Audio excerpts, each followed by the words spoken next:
Welcome everyone to Cultivate Prana's Masterclass, where we share methods, techniques, and wisdom from the path and practice of yoga so you can apply them to master your health, relationships, and business.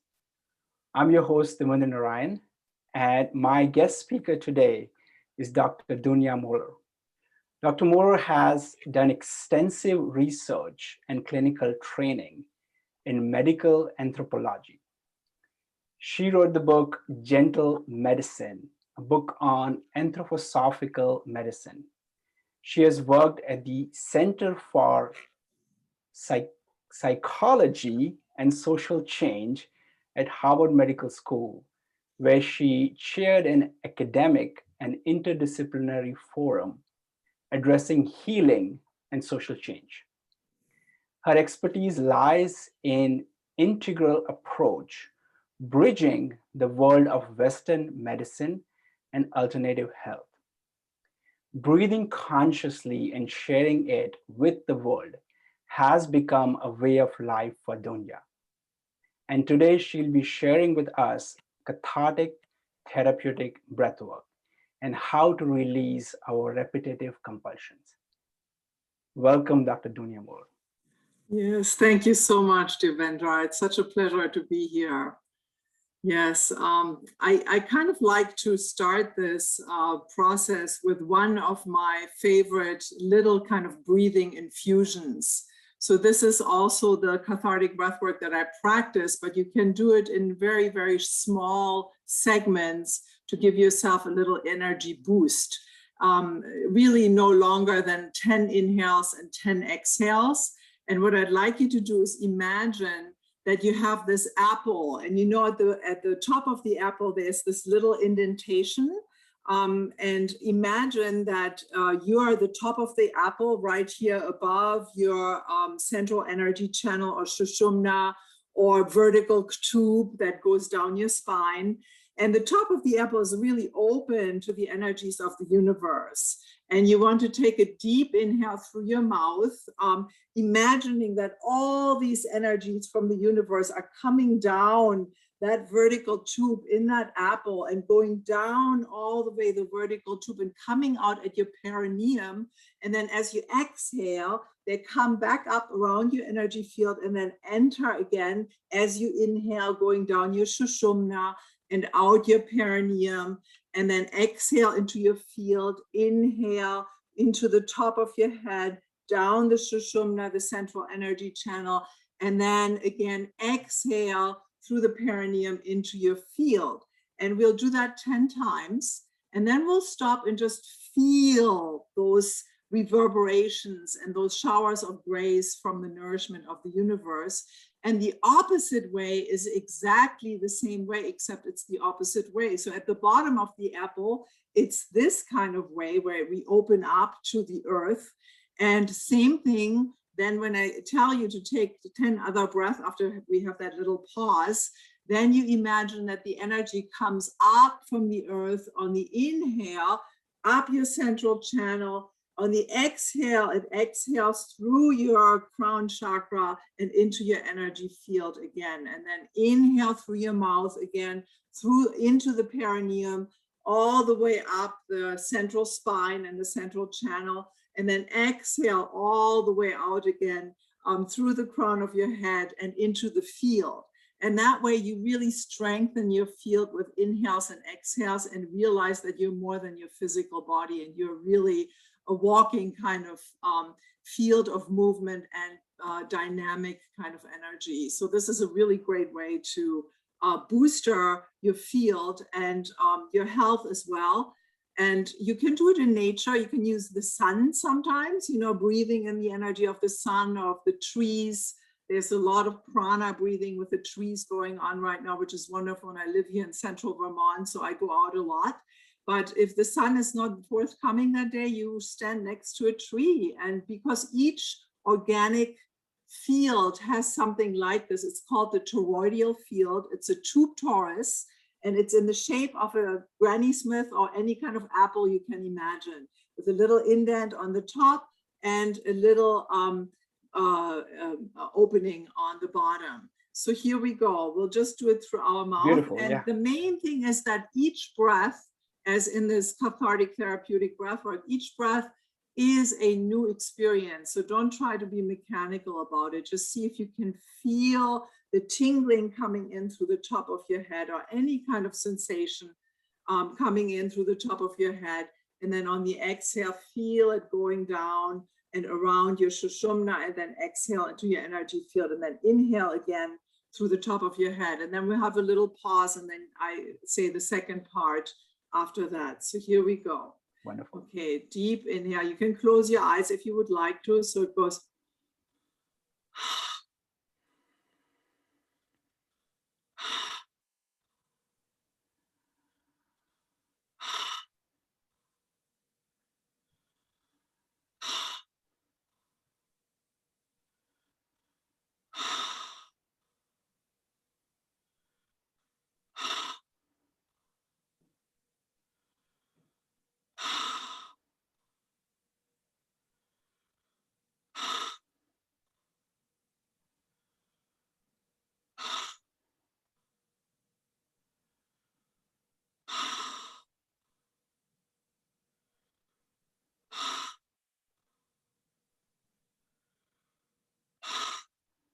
And now just pause and allow those reverberations, this tingling, these showers of grace, just to move through your energy field, through all your centers, and just feel it permeating your whole field and your body and every cell in your body.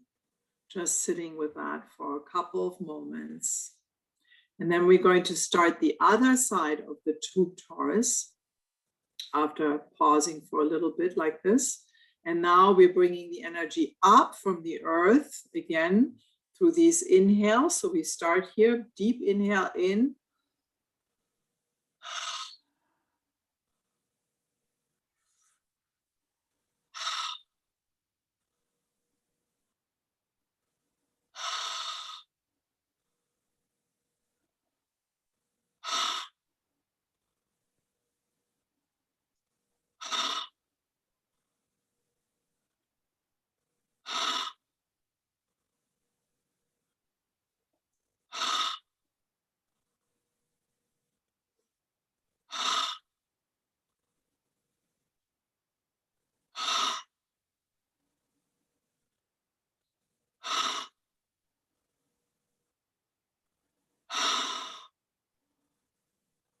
That's great. And just wait here for a couple of moments again to see the reverberations of the other side of your energy field now, going up from that Granny Smith apple and into your energy field.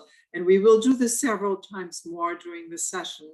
And what that does is eventually it gets your tube torus field to run on its own and creates an energy kind of vortex around your whole physical body that you can then utilize and walk through your life and feel it always activated. So it takes about 10 breaths in each direction, several times, close to 3 to 4 minutes a time to get it really activated. But for now, we'll just rest with that and go into the dance that I have here with Devendra and the world.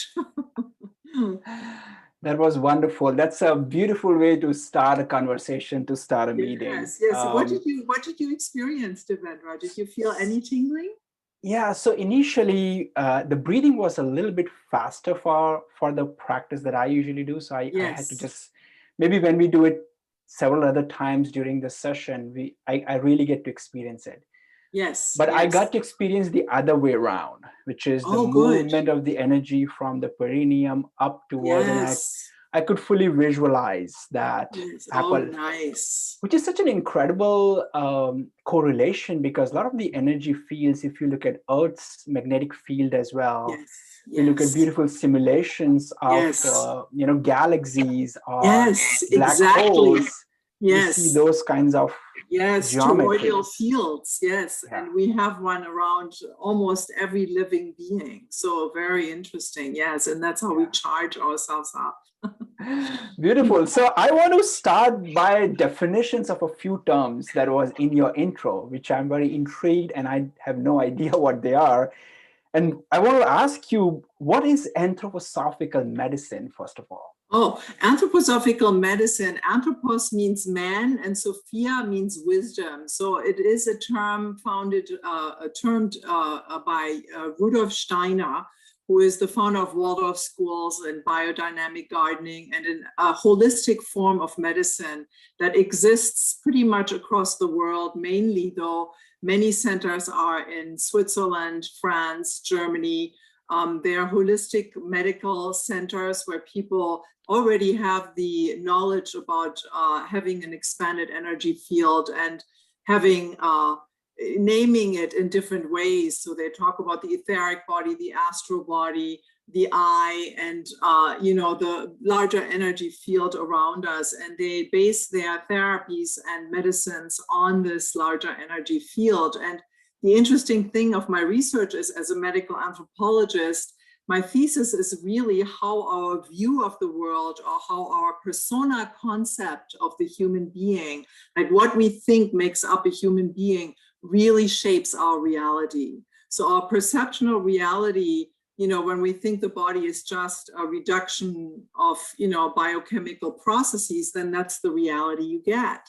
But if you realize that we're living really in an energy field that is also linked to the greater field of the earth and all its living beings, and that we're embedded in that, then you have a completely different way of doing medicine, which is much more restorative and preventative rather than interfering in these processes, and maybe draining some of these processes through certain kind of activities like giving lots of drugs, etc. So there's a whole field of dance, of schooling, of way of eating within the anthroposophical system that I studied, but I mainly focus on medicine because I'm a medical anthropologist. Mm-hmm. And that then got me so interested in altered state of consciousness, because people were in that field of anthroposophical medicine using different therapies, movement therapies, color therapies, different breathing practices to really help shift the focus from a purely physical view of the human being to an extensive energetic view, and the implications of that as well. So it was quite amazing to be in that subculture. And one other thing that I can say about my field work there is that, of course, Rudolf Steiner in anthroposophy believes that the aging process sets us free, it sets different kind of spiritual energies free for us to then not be so busy with regenerating our body, but really be more busy about being aware of the spiritual world and of our place here in the universe. And so I have never, when I came to the seat of anthroposophical medicine in Dornach, Switzerland, where the big esoteric university is located, there was no Alzheimer's. And elderly people in their 70s and 80s were giving large lectures in this beautiful esoteric university, and people were just glued to the wisdom. So aging is a part of wisdom. Aging is a part of sharing yourself with the greater world, but it's not seen as a sort of decrepitude into, sort of old age and then death. It's really seen as a spiritually uplifting, becoming more transparent in your energy anatomy. And then as a result of that transparency, being able to share some of that wisdom with the world. So I was always amazed how this worldview that was so subculturally living in this like very big materialistic culture of, of course, Western Europe now as well, had such a different view and such different ramifications on the human being. So perceptual reality that we have determines our day-to-day life and world. So there's so much similarity between some Eastern traditional teachings as well, which you have emphasized in this form of medicine. Because in the East, they were doing energy medicine for a very long time in Ayurveda, in the ancient tradition of, let's say, the Chinese medicine. They were treating body not as a mechanical entity. It's a vibrating, it's an energy field that is influenced by everything, right? So you said the modalities of dance or music or breathing or movement, food, being with nature. There's so much similarities that I'm seeing between this modality of medicine and the Eastern practices. Yes, absolutely, absolutely. And Steiner drew some of his wisdom from the Theosophical Society, which was, of course, situated partially in the 1920s, also in India, and really supported Yadu Krishnamurti to sort of become the new messiah of the world. And of course, he said, I'm not going to play this role. I'm just going to be a philosopher and an intellectual, and I'm not going to buy into that. But it's interesting, Steiner drew from many eclectical places, but then he was also very psychic. So he had this insight into the human kind of energy field that is going beyond our physical eyes. So he could really watch and see into deeper aspects of how our organs relate to the cosmos at large, and how we are embedded in this whole, cosmic understanding with our physicalities. So how is that? I'm very intrigued now. You said organs are related to cosmos. Can you give an example of that? Oh, in the old signature sort of teachings in the Middle Ages, already Paracelsus, who was a famous doctor in the Middle Ages, was talking about the correlation between the sun and the heart, for example, and then using aurum, which is gold, to kind of treat any kind of illnesses of the heart. So it's a very specific, very deep kind of medicine that looks at the metals, that looks at plants. And, especially within anthroposophical medicine, you have this mistletoe that gets harvested and then supports the processes of fever in the body to stimulate the immune system, to possibly also kill off cancer cells. So there's a very kind of embedded way of realizing plants also have intelligence, and plants are definitely a part of the larger ecosystem that is psycho-spiritual in humanity, and the way we harvest them and interact with them has a healing effect on us. So I could talk hours about this, but if you want to read more about this, my book wasn't translated into English, it's in German. It's called Sanfte Medizin, and Harvard bought it in a row of other books. But this eventually led me to be really interested in altered states of consciousness and healing, because I realized, like Einstein says, a problem cannot be treated where it got created. You kind of have to step outside of the box. And altered states of consciousness, whether I did research with the Navajo in the Indian reservation with Navajo rituals, or using peyote, using DMT, using psilocybin, I realized that there is ways that affect these substances that we also make in the brain, of course, that affect our perceptual reality. So when you turn off the default mode network in the brain, Michael Pollan talked about that recently in his book, and many other neuroscientists are talking about this now, which is the default mode network is the place where we really forge our identity and hold really closely to who we are as, a person, like I'm a mother, I'm a PhD, I'm a blah, blah, blah, blah, that whole, ship of things. And, when that gets deactivated, suddenly there are neural pathways that can open up in the brain, and you have a completely different perceptual reality of yourself and your surroundings. And that opening, this little gap that it creates in the constant regurgitation of your unconscious projections into the world, that opening is profoundly healing. So I'm also a practitioner of Zazen and Sit. I'm not a Buddhist, but I love Zazen sitting in the form of meditation, as well as I love breath work, cathartic breath work, because in its essence, it's also a form of meditation. So both ways create gaps in the mind and turn off that default mode network so you can have a bigger experience of healing and kind of reclaim that state of compassion and love, which was your birthright, and so it's interesting because people always say that, okay, I just have to meditate and do some breathing sessions and I heal myself. Yes, to a sense, yes, but you can, there's different states of consciousness. So you can go into super consciousness or you can go into subconsciousness. And I always say we work on two sides of the coin. We work on the bliss and we work on the piss. And the bliss and the piss is basically super conscious and subconscious. And since we are kind of driven, 95% of our consciousness is driven by our subconscious, by our programming. And what do I mean by our programming? Like everybody talks about this nowadays. It's really goes all the way back to the attachment bond that we formed with our primary caregivers. So really, this is why I love rebirthing. I love holotropic breathwork. I love transformational breathwork. All these, and my own, the art of natural breathing, all these cathartic breathworks point.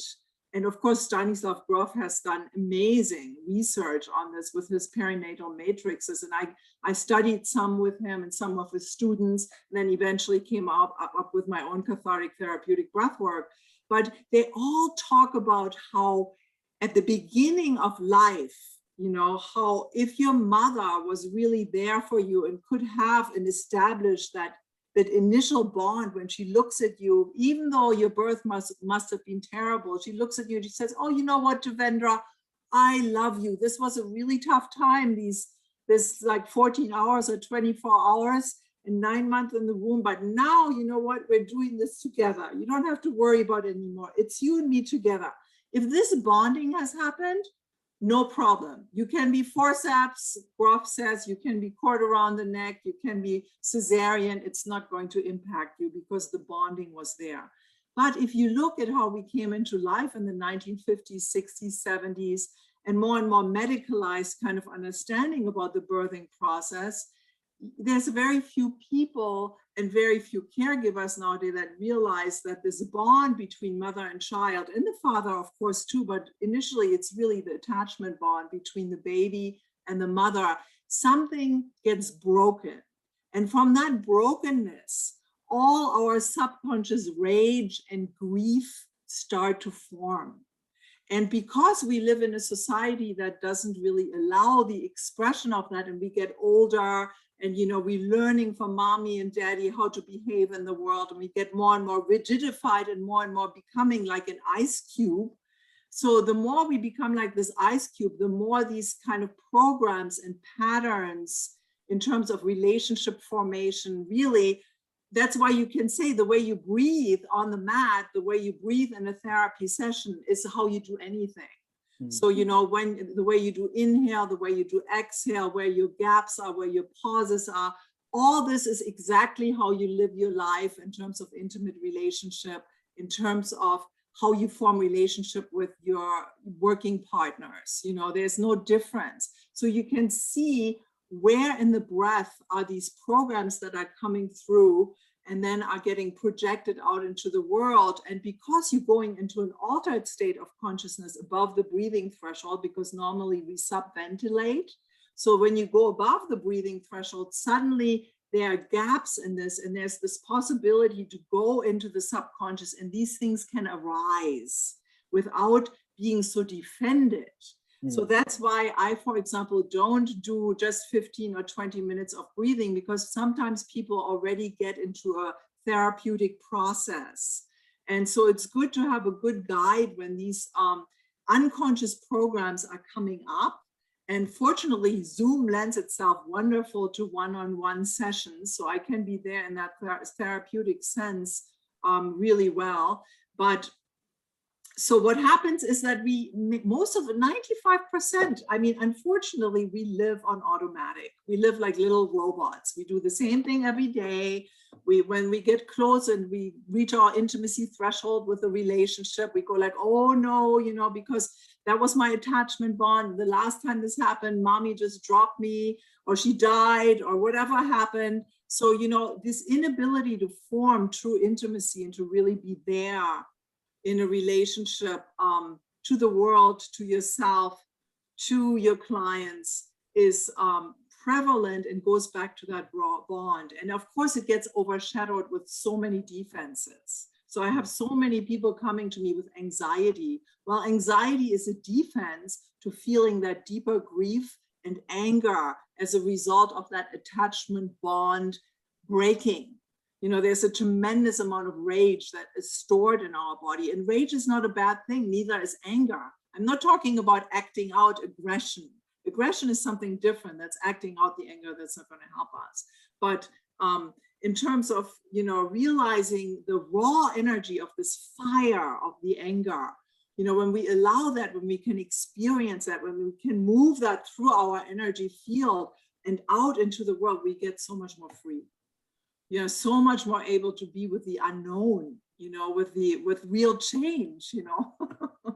So yeah, that's why I love doing this work, because I'm always surprised. And the breath is really one of the most powerful, the cathartic breath and the conscious breath is one of the most powerful ways to kind of purge and release yourself from those shackles of being caged in your sort of subconscious programs. And that's the miracle of cathartic breathing, really.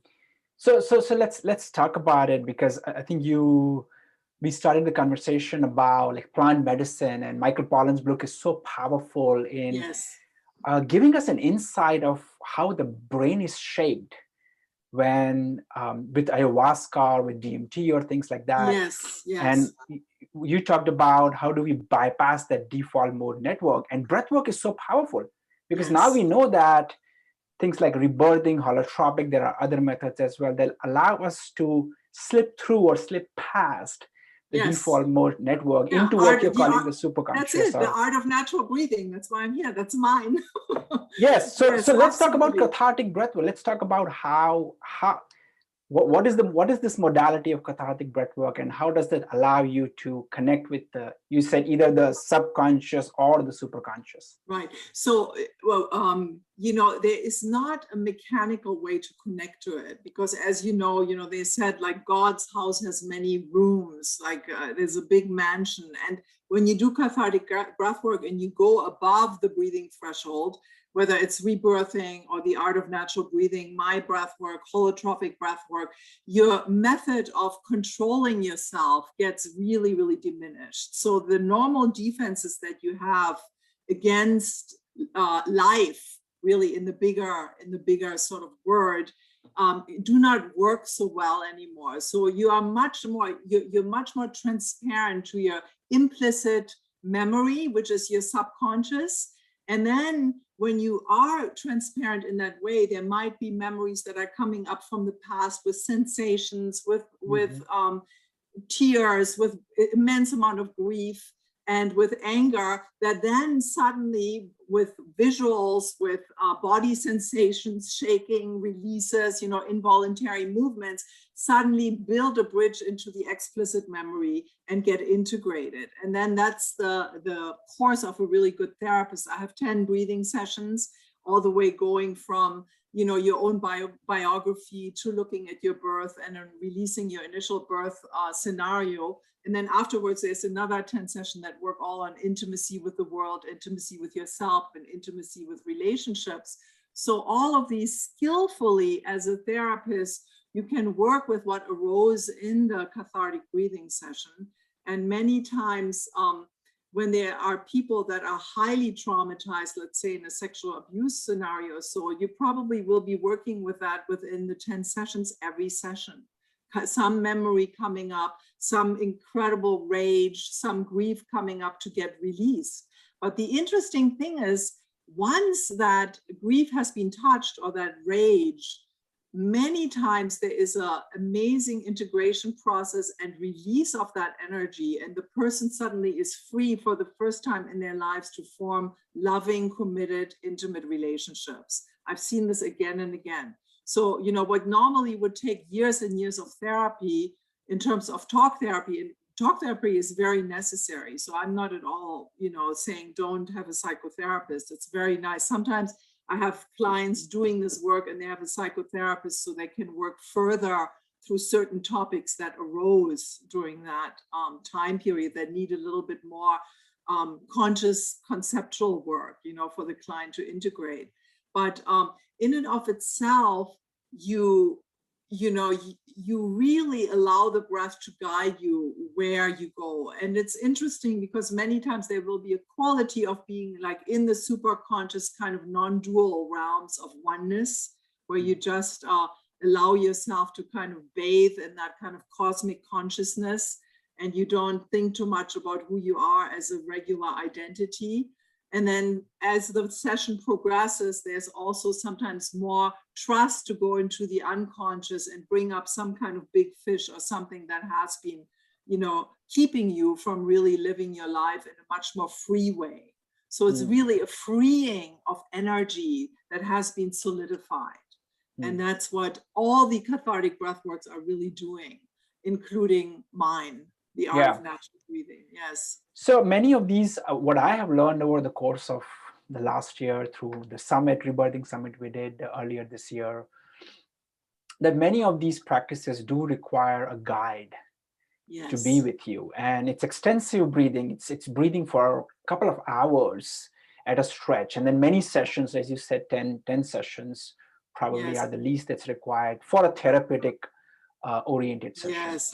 And it would be 1 hour of breathing. 1 hour of breathing. Yeah. So it's normally not, it's not 15 minutes or 20 minutes. It's mostly like 15 minutes to an hour. Some going, holotropic can go for many hours. Holotropic goes for 4 or 5 hours sometimes. But rebirthing, transformational breath, the art of natural breathing.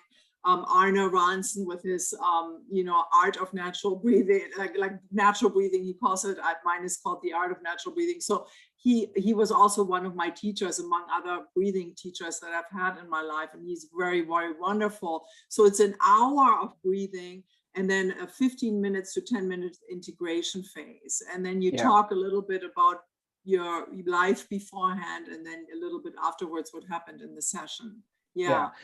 So, and by the way, Arne was on one of our guest speakers for the summit. Yes, I saw it. What I'm trying to understand is we are living in a very different world right now.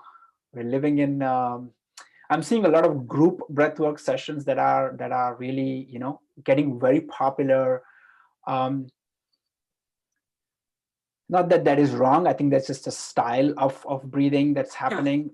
And maybe more gentler form of breath work. But for people, let's say, who are recognizing that they are more anxious coming out of this pandemic, are there simpler modalities where people would not have to breathe for an hour? So I want to understand if you have a practice that you could share with them. Of course, the major transformation will come if they do like 10 sessions and an hour long. It's more therapeutic, but what are the simple things that people could do? Well, the simple things would be to do this breathing again. You can imagine the tube torus, the toroidal field, to fill yourself up with energy again. Or you can just do about 3 minutes, which we can do right now, of deep inhales and exhales. That's the same thing. That is a foundational breath that I teach in the art of natural breathing. Of course, in a breathing session, one goes through 50 different breathing patterns, depending on what happens within your inner journey. So, you can go anywhere from hyperventilating breathing pattern, which is like, to like a really slow breathing pattern, or to something like pushes life away. So all these things can happen as a result of how you navigate your inner experience. And they're all wonderful because they're signs of how you moving through your inner landscape. But I always come back to this foundational breath of, once you have moved through, let's say, a hyperventilating round of moving through some kind of trauma or integrating some incomplete experience, the breath, interestingly enough, always goes back to a deep inhale and a relaxed exhale. So we are already doing that at nighttime, without consciousness. So we're sleeping, if you're looking ever over at a friend or at the dog or whoever, animals do the same thing. You see a very regular breathing pattern, which goes something like this.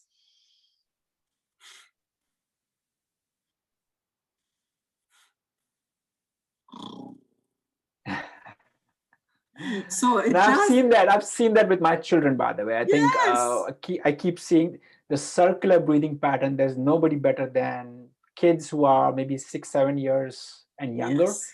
Yes. perfect circular breaths that go on. So you can watch, Yes. I keep watching my children for like hours. Yes. How they breathe, no stopping in between. They Right. continuously inhale and exhale. And Right, exactly, exactly, and that's very nice. So that's kind of why I call it the art of natural breathing. I call it the art because it's an art, because it's like art. It brings you into the flow of the present moment. It brings you into what is happening right now. So that's what the breath does. That's one of the benefits of the meditative breath as well as of the cathartic breath, always bringing you back to what am I experiencing in the moment. So that's why I'm calling it's an art form to be there, to be in that flow of, you know, being beyond space and time, just yeah, present. And so when you bring consciousness to this deep inhale and relaxed exhale, that is the game changer. So bringing awareness to your breath as you're inhaling and exhaling will shift everything and get you into different altered states of consciousness. And of course, you know, how that is being navigated by the individual person is completely up to their spiritual makeup and what they are wanting and allowing to release and to emerge. But pretty quickly, the breath also as a form of consciousness traveling on the breath will allow you to realize what is it that you need to release next and what is the next thing coming up in your journey in life. And so for right now, what we can do is we can do 3 minutes worth of just inhaling and exhaling. So you inhale through the mouth and you exhale through the mouth. And then you just watch where the tingling, where that life force is first starting in your body, because that highlights everything in your body that needs healing. So you'll feel where that is, where it goes first. And you can close your eyes or leave them open either way. So here we go. So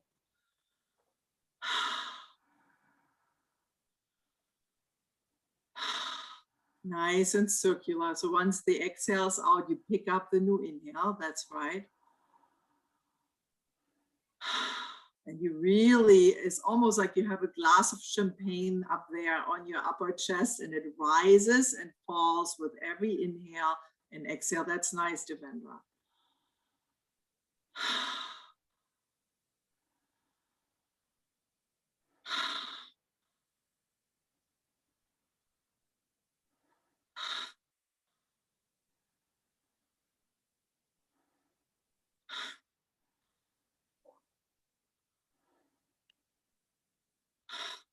Each inhale and exhale will vary a little bit from the inhale and exhale you took before. It's not mechanical, it's just allowing yourself to receive that fullness of the prana, of the life force.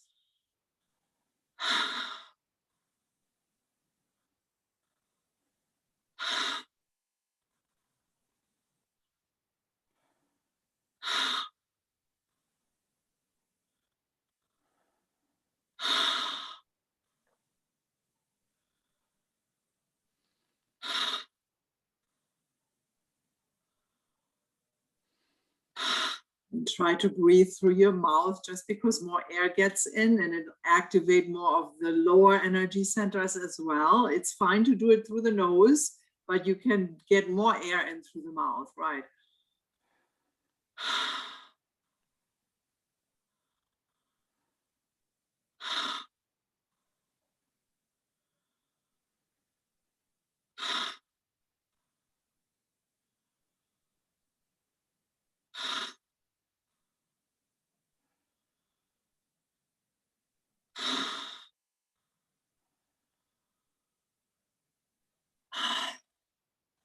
I think 1 more minute.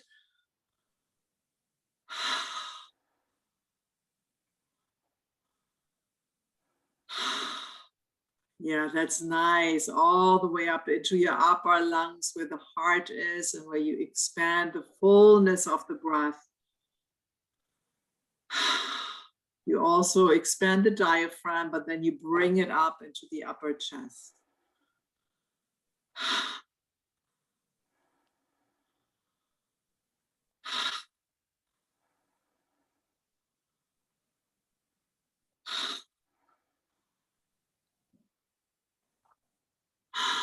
And there we go. And now we just bathe in that prana percentage that we have increased that energy surplus in our body.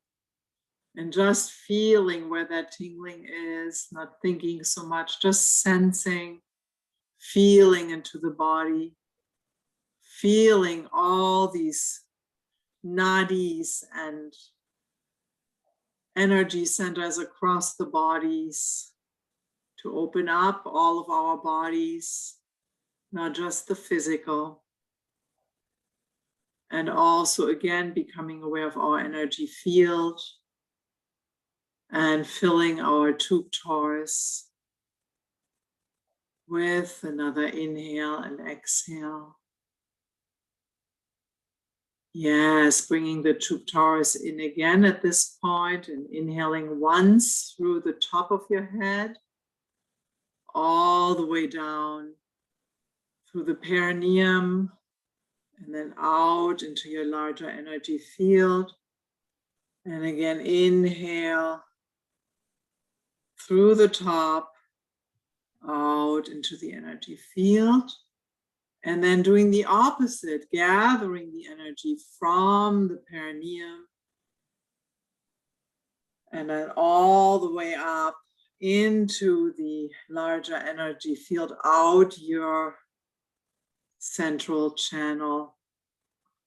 And one more time into your perineum, up the Sushumna or the central energy channel, and out the top of your head, the Sahasrara, and all the way around the larger energy field. So you can